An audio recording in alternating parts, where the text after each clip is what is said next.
Daniel James led a happy life with his wife, Anne Hopkins. He tells a tale once of temptation where he used the money she had given him for butter to buy drink instead. His friend lent him the money for butter to buy that before he went home, and the next day he rewarded his friend with not only the money back but also a verse of his own. Unfortunately, in 1887, Anne Hopkins died, leaving Daniel James alone, a widower and charge of 5 children. It was at this time that he wrote the poem, The Dying Year. On the fragile bed of time between 2 eternities, the year is in the grip of death.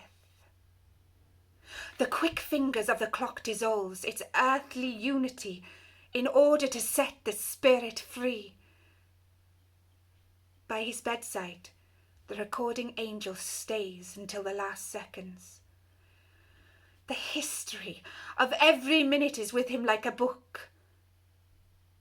The last tick, when the clock strikes 12, gives the Amen.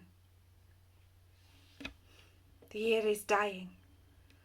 Like an old widow, sombre, alone and poor, without a single tooth in her head, with no one to comfort her other than the moaning breeze and an occasional star in the dark-breasted night.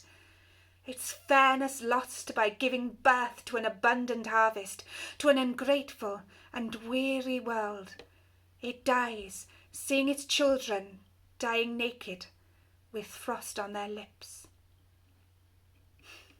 The birds which once tickled its ears when they saw it pining when there was silence, and the flowers that saw the colour of the grave upon its cheeks, broke their hearts in complete despair as it escorted millions to the shadow of an unshaded shelter and hid without a tear from all their graves, sometimes going over past edges as it descends to the graves of its sisters. Shh! Listen. It's 12, and the year has died. But remember, its soul is dying to live.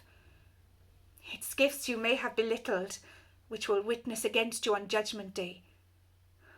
My God, may I beg you over the grave of the old year, and by the glory and agony of the cross, brush away the failures of the years of my life